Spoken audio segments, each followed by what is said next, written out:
Hello students, welcome back to A plus maths tutorial. आज के video में हम सॉल्व करेंगे सरफेस एरिया एंड वॉल्यूम से रिलेटेड एक क्वेश्चन जो कि आपके एग्जाम में हर बार पूछा जाता है और ज़्यादातर स्टूडेंट्स इसको गलत ही सॉल्व करके आते हैं। और मैं आज आपको सिखाऊंगा इसको सॉल्व करने का सिंपल और इजी तरीका। तो बस वीडियो में लास्ट तक बने रहें और आपको ये वीडियो 100% समझ में आने वाला है। वीडियो आखिरी तक जरूर देखना, तभी क्वेश्चन समझ में आएगा। ओके, तो मैं क्वेश्चन रीड करता हूँ। क्या है question?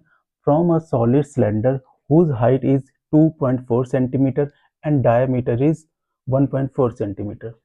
A conical cavity of same height and same diameter is hollowed out. Find the total surface area of the remaining solid in the nearest centimeter square. Okay, तो हमें क्या है, एक सॉलिड सिलेंडर दे रखा है। ये एक सॉलिड सिलेंडर है। ओके, ये पूरी तरीके से सॉलिड सिलेंडर एक आपको दे रखा है और क्या कहा गया कि इसी सॉलिड सिलेंडर से एक कॉनिकल कैविटी को हमने हॉलोड आउट कर लिया है, यानी कि इसमें से कॉनिकल कैविटी को कट करके बाहर निकाल दिया। Same height and same diameter का, यानी कि जो हाइट और डायमीटर सिलेंडर का था वही हाइट एंड डायमीटर इस कॉनिकल कैविटी का होगा। ओके, कॉनिकल कैविटी या फिर कोन का शेप का है ना। तो लाइक एक डिफरेंट पेन से मैं आपको दिखाता हूँ। इस तरीके से ये वाला पार्ट क्या कर रखा है, काट के बाहर निकाला गया। Okay, this same height and same diameter का। देखो ये डायमीटर भी सेम हो गया है ना, इस तरीके से, और ये हाइट भी सेम हो गई। ये करके कट करके बाहर निकाल लिया गया है। तो हमें क्या बताना है, जो रिमेनिंग पोर्शन बचेगा ना, उस रिमेनिंग पोर्शन का हमें टोटल सरफेस एरिया बताना है। ओके, चलिए सॉल्व करते हैं। अब ये फिगर कुछ ऐसा दिखेगा जब हम इसमें से कॉनिकल कैविटी को हॉलोड आउट कर देंगे, है ना। मेरा जो सॉलिड सिलेंडर था उसके अंदर से हमने कॉनिकल कैविटी को कट करके बाहर निकाल दिया, है ना। तो अब जो रिमेनिंग हमारे पास सरफेस एरिया है उसका हमें एरिया बताना है। तो वही टोटल सरफेस एरिया होने वाला है आपका। तो क्या आपके पास बचा, जब कैविटी कॉनिकल कैविटी को बाहर निकाला गया तो आपके पास एक तो देखो ये पोर्शन बचेगा पूरा, है ना, ये चीज़ जो कि सर्कुलर है। ओके, ये एरिया आपके पास रहने वाला है। तो ये जब सर्कुलर है तो इसका एरिया क्या हो जाएगा, पाई आर स्क्वायर, है ना। एक पाई आर स्क्वायर ये मिलने वाला है और दूसरा सी एस ए, ये सिलेंडर का सी एस ए हो जाएगा ना, क्योंकि अंदर से हॉलो आउट करके निकाला गया है ना। ये बाहर का तो ये रहने वाला है ना पूरा, जो सिलेंडर का कर्व सरफेस एरिया है ना। तो सी एस ए का मतलब इसका सिलेंडर का सी एस ए हो जाएगा कर्व सरफेस एरिया, प्लस ये जो कॉनिकल कैविटी कट करने के बाद जो ये पोर्शन बच रहा अंदर का एरिया, ये कौन सा एरिया हो जाएगा, कोन का सी एस ए हो जाएगा, है ना। सी एस ए ऑफ कोन या फिर कॉनिकल कैविटी, और ये C S A of cylinder. ये तीन एरियाज आपको मिल जाएंगे। मैंने क्या बताया था, जितना एरिया मुझे विजिबल होता है वही मेरा टोटल सरफेस एरिया होता है। ठीक है, तो इसमें क्या क्या एरिया विजिबल है, आपके पास ये चीज़ विजिबल है ना, सर्कुलर वाली, जिसका एरिया पाई आर स्क्वायर हो जाएगा। और एक ये एरिया विजिबल है ना।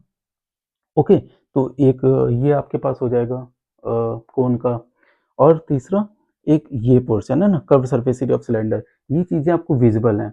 तो इस तरीके से आपको तीन एरिया मिल रहे हैं। और ये तो है नहीं एरिया, है ना, ये तो अंदर ये हॉलो आउट हो गया ना, ये एरिया बन नहीं रहा है। ये पोर्शन अंदर से इमेजिन करके इसको देखो ना कैसे कि ये एरिया बनेगा, है ना। जब कोई सॉलिड चीज़ है उसमें से हम कुछ बाहर निकालेंगे तो एक वो शेप छोड़ के जाएगा ना, उसी शेप का, जिस शेप को हम उसमें से हॉलो आउट करेंगे। तो वो शेप बनने की वजह से ये अंदर का एरिया आ जाएगा और ये सिलेंडर का एरिया आ जाएगा, और नीचे का, क्योंकि ऊपर से हॉल आउट करा गया, नीचे से ही तो पूरा सॉलिड अभी भी है ना रिमेनिंग। तो ये सर्कुलर एरिया आ जाएगा पाई आर स्क्वायर। और अब हम इन तीन एरियाज को ऐड कर देंगे और हमें टोटल सरफेस एरिया मिल जाएगा रिमेनिंग पोर्शन का। ओके, तो हमें क्या क्या गिवन है, हमें सिलेंडर का हाइट गिवन है। तो सिलेंडर की हाइट क्या है, एच, और 2.4 सेंटीमीटर। ओके, सिलेंडर के बारे में बात कर रहे हैं, ये हमें सिलेंडर का गिवन है। और हमें डायमीटर गिवन है, दैट मीन्स डी गिवन है 1.4 सेंटीमीटर। ओके, ये चीज़ हमें सिलेंडर गिवन है। कोन का क्या क्या गिवन है, क्योंकि कोन एंड सिलेंडर दोनों की सेम हाइट है ना, देखो दे रखा है same height and same diameter, तो सेम चीज़ कोन की भी हो जाएगी, यही सेम चीज़ कोन के लिए भी हो जाएगी। ओके, या फिर कोनिकल कैविटी। अब अगर हमें डी 1.4 दे रखा है तो हमें रेडियस की रिक्वायरमेंट होगी। क्यों रिक्वायरमेंट होगी, क्योंकि देखो हमें क्या क्या फाइंड करना है, C S A of cylinder, C S A of cone and ये circular area which is pi r square. C S A का सिलेंडर का सी एस ए क्या होता है, कर्व सरफेस एरिया क्या होता है, 2 π r h। ओके, ये फॉर्मूला है। और कोन का क्या होता है, π r l। ठीक है, तो देखो यहाँ पे रेडियस की रिक्वायरमेंट है हमें, तो डायमीटर दे रखा है तो रेडियस कैसे फाइंड करेंगे, तो radius is equal to half of diameter. ठीक है, रेडियस डायमीटर की हाफ होती है, तो डायमीटर हमारे पास 1.4 है, डिवाइड बाई 2 करेंगे तो कट होके हमें क्या मिलेगा, 0.7 centimetre. This is radius. Okay, अब हमें क्या करना है, इन तीन एरियाज को फाइंड करेंगे एंड इन तीनों को जब हम ऐड कर देंगे तो हमें क्या मिल जाएगा, टोटल सरफेस एरिया, है ना। ये इंडिविजुअल सरफेस एरिया है, बट इनको जब ऐड करेंगे तो हमें टी एस ए मिल जाएगा which is total surface area. तो टोटल सरफेस एरिया क्या रहने वाला है आपका, T S A of this cylindrical block. Okay, T S A क्या मिलेगा, C S A of cylinder plus C S A of conical cavity या फिर just cone plus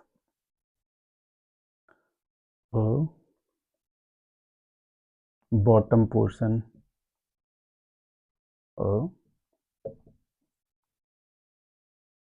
circular area, है ना, बॉटम सर्कुलर एरिया लिख सकते हैं। ठीक है, तो इन तीन एरियाज को ऐड कर देंगे, है ना, तो हमें क्या मिल जाएगा, टी एस ए। तो C S C of cylinder क्या हो जाएगा, 2 π r h plus π r l plus πr²। इस तरीके से हम तीनों को ऐड करके हमें क्या मिल जाएगा, टी एस ए। ओके, अच्छा मैं चाहूँगा आप वीडियो को 1 मिनट पॉज करके इन तीनों के एरियाज निकाल के और मुझे उसका टी एस ए बताओ, इस सिलेंड्रिकल जो रिमेनिंग पोर्शन बच रहा है ना सॉलिड का, उसका आप निकाल के दिखाओ। एंड फिर जब सोल्यूशन आपका है वो मुझे कमेंट सेक्शन में बताओ कि क्या आपका सोल्यूशन आ रहा है। ठीक है, और कहीं मिस्टेक कर रहे हो तो फिर आगे कंटिन्यू करो, आगे सॉल्व करते हैं। अच्छा, या तो आप इन तीनों एरियाज को इंडिविजुअल फाइंड कर लो, यानी 2 π r h अलग फाइंड करो, π r l अलग फाइंड करो एंड πr² अलग फाइंड करो एंड तीनों को ऐड कर दो। एक तरीका ये है। एंड दूसरा तरीका मुझे यहाँ से क्या दिख रहा है कि देखो तीनों में ही पाई आर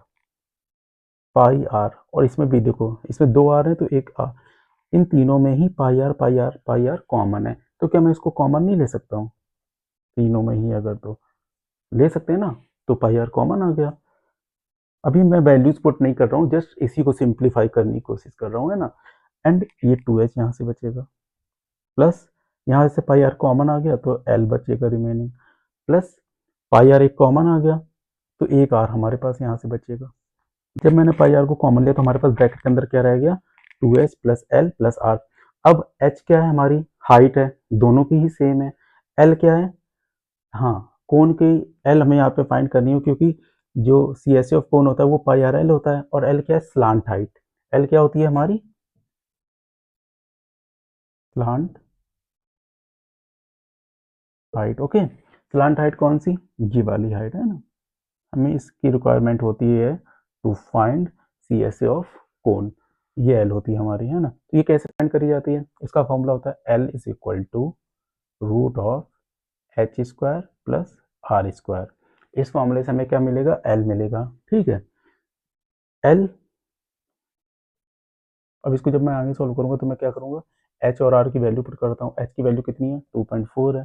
ठीक है, तो हो जाएगा 2.4 का स्क्वायर प्लस आर की वैल्यू कितनी है, 0.7, तो 0.7 का स्क्वायर, एक्चुअली होल स्क्वायर लिखते हैं इस तरीके से। ठीक है, क्या आएगा, 2.4 का स्क्वायर करेंगे तो हमें क्या वैल्यू मिलेगी, इसके आगे हमें मिलेगा 5.76। ठीक है, 24 का स्क्वायर क्या होता है, 576 और 7 का स्क्वायर 49 है ना, तो 0.49 ये आ जाएगा हमारे पास।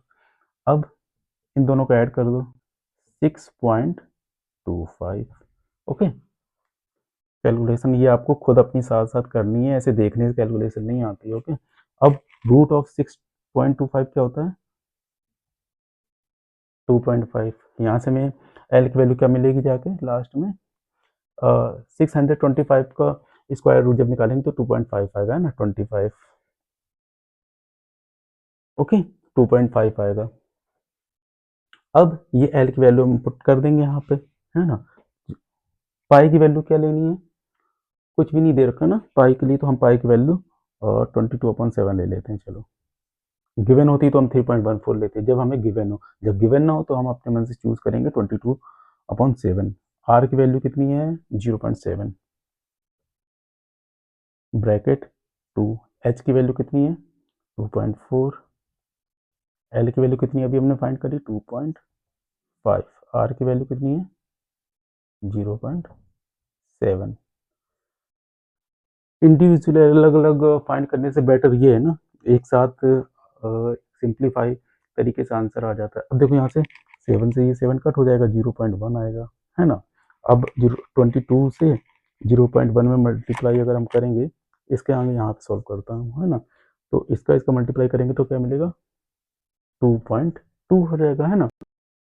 सॉल्व करते हैं, कितना इजीली कैलकुलेशन हो रही है ना, जैसे मैं कर रहा हूँ अगर ऐसे ही आप कैलकुलेशन करेंगे तो बहुत ईजिएस्ट वे में कर पाएंगे। तो 2 इंटू 2.4 करेंगे तो 4.8 मिल जाएगा, है ना, प्लस 2.5 प्लस 0.7, इनको ऐड करके और 22.2 से मल्टीप्लाई कर दो तो हमें फाइनल आंसर मिल जाएगा। तो इन तीनों को ऐड करने पर क्या मिलेगा हमें 8.0 मिलेगा।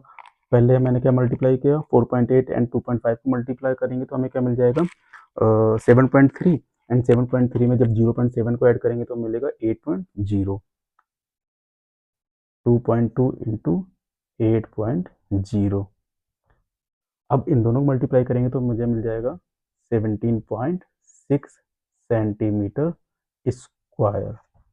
हमारा आंसर क्या आया, ये से क्या आया हमारा, लास्ट में हमें इस ब्रैकेट में बंद करना जरूरी है और साथ में इसकी यूनिट लिखना तो मस्ट है। यूनिट नहीं लिखेंगे तो आपके मार्क्स जरूर कटेंगे, क्योंकि यूनिट बहुत जरूरी होती है। स्टूडेंट्स आपका आंसर क्या है 17.6 सेंटीमीटर स्क्वायर। बट ये आपका फाइनल आंसर नहीं होगा, क्योंकि हमसे क्या पूछा गया है, आंसर हमें बताना है नियरेस्ट सेंटीमीटर स्क्वायर, है ना, यानी कि राउंड ऑफ वैल्यू बतानी है। तो 17.6 की राउंड ऑफ वैल्यू क्या हो जाएगी 18, है ना। तो फाइनल आंसर आपका बनेगा 18 सेंटीमीटर स्क्वायर। तो this is your final answer. Okay, वैसे तो ये भी ठीक है अगर हमसे नियरेस्ट सेंटीमीटर स्क्वायर में ना पूछा गया हो, बट अगर पूछा गया है तो इसकी नियरेस्ट वैल्यू 18 सेंटीमीटर स्क्वायर हो जाएगी। तो दिस इज करेक्ट आंसर। तो आप ये माइनर सी मिस्टेक्स ना करके आए, इसलिए क्वेश्चन को एक बार जरूर फिर से रीचेक कर लें। ओके, समटाइम्स ऐसी मिस्टेक्स हो जाती हैं, तो ध्यान से सॉल्व करना, है ना। तो देखा स्टूडेंट्स, हमने कितनी आसानी से इसका टीएसए फाइंड कर लिया, है ना। अगर आप भी इसी अप्रोच से, जैसे कि मैंने स्टेप बाय स्टेप इसका सोल्यूशन फाइंड करा है, जिस अप्रोच से मैंने सॉल्व किया, अगर आप भी इसी अप्रोच से किसी भी क्वेश्चन को डील करेंगे तो बहुत आसानी से उसका आंसर फाइंड कर पाएंगे और कहीं पे भी आपको कन्फ्यूजन नहीं होगी। तो वीडियो अगर आपने लास्ट तक देखा है तो आपको 100% समझ में आया होगा। अगर इसके बावजूद भी आपको कोई डाउट रह जाता है कहीं पर भी क्वेश्चन में, तो आप मुझसे कमेंट सेक्शन में पूछ सकते हैं। और अगर समझ में आया तो वीडियो को लाइक कर लीजिए, अपने दोस्तों के साथ शेयर करिए और इसी तरीके से आसान तरीके से क्वेश्चन को समझने के लिए स्टेप बाय स्टेप चैनल को सब्सक्राइब कर लीजिए। तो बस इसी तरीके से वीडियो देखते रहिए। Happy learning and best of luck for your exam.